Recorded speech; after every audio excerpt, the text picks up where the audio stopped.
As the people are getting prepared to appear for the NEET undergraduate examination, I must say one thing, that you are following NCERT for biology, but everything what is written in NCERT in biology is not always correct.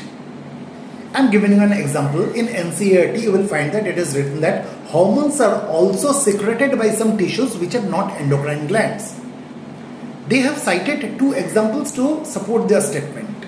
Number one, they have mentioned that arterial wall of our heart secretes atrial natriuretic factor. So according to them, this atrial natriuretic factor, which is a peptide hormone, is secreted by the atrial wall of the heart and there is no endocrine cell present. But this is not correct. This atrial natriuretic factor, which is a peptide hormone and is also known as atrial natriuretic peptide, they are secreted by atrial myocytes. They are secreted by some endocrine cells which are known as atrial myocytes or atrial cardiomyocytes.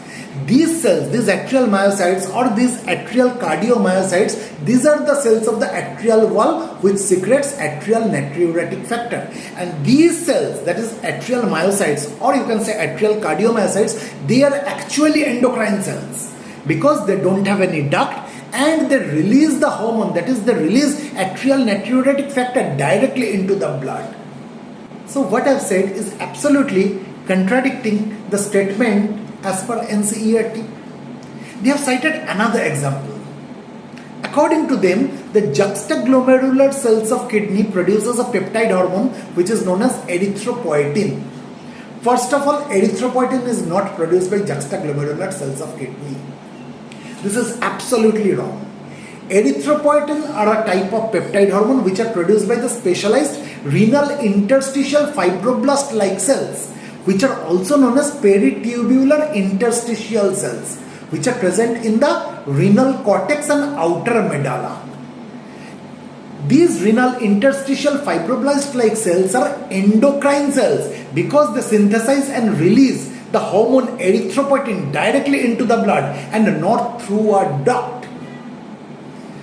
But in NCERT they have mentioned that erythropoietin stimulates erythropoiesis, that is formation RBC. This part is correct because when the oxygen level drops, that is in case of hypoxia, erythropoietin stimulates the bone marrow to increase the production of RBCs. Thus we can say that erythropoietin stimulates erythropoiesis. What is erythropoiesis? Formation of RBC. So erythropoietin stimulates formation of RBC, or technically we can say that erythropoietin stimulates erythropoiesis. This much is correct. But as mentioned in NCERT that erythropoietin is produced by the juxtaglomerular cells of kidney, that is wrong. Erythropoietin is not produced by the juxtaglomerular cells of kidney. So juxtaglomerular cells of kidney produce which hormone? Juxtaglomerular cells of kidney produce a single hormone, that is called renin. Juxtaglomerular cells of kidney are specialized endocrine cells. These cells are located mainly in the wall of the afferent arteriole and to a lesser extent efferent arteriole at the vascular pole of the renal glomerulus, thus forming a part of the juxtaglomerular apparatus. Juxtaglomerular cells of kidneys secrete hormone renin and not erythropoietin. Renin initiates renin-angiotensin-aldosterone system, which is popularly known as RAAS, RAS. This promotes aldosterone secretion, increases sodium and water reabsorption, thus increases blood pressure. So this is the function of renin. And renin is the only hormone that is secreted from the juxtaglomerular cells of kidney. This is a specialized endocrine cell. So what we have learned, let us have a revision of that, and we should know the correct thing, that atrial wall of our heart secrete atrial natriuretic factor, which is a peptide hormone, which is also known as atrial natriuretic peptide. And this influence vasodilation, that means this influence dilation of the blood vessels and thus decreases blood pressure. The cells of atrial wall which secretes atrial natriuretic factor are called atrial myocytes or atrial cardiomyocytes. They are ductless endocrine cells. These cells are ductless cells. These are endocrine cells because they release the hormone atrial natriuretic factor directly into the blood. This is the right communication. Secondly, juxtaglomerular cells of kidney does not produce erythropoietin.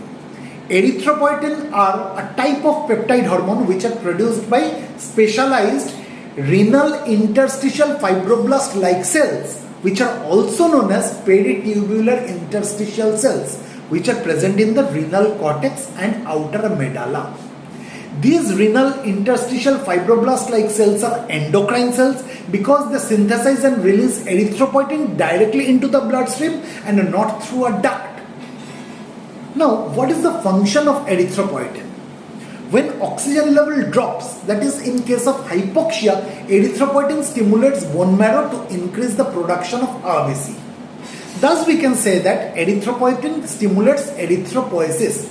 Erythropoiesis means formation of RBC. So, erythropoietin stimulates formation of RBC, or more technically you can say that erythropoietin stimulates erythropoiesis. This is the absolute correct statement which you should know as a student before you appear to NEET UG.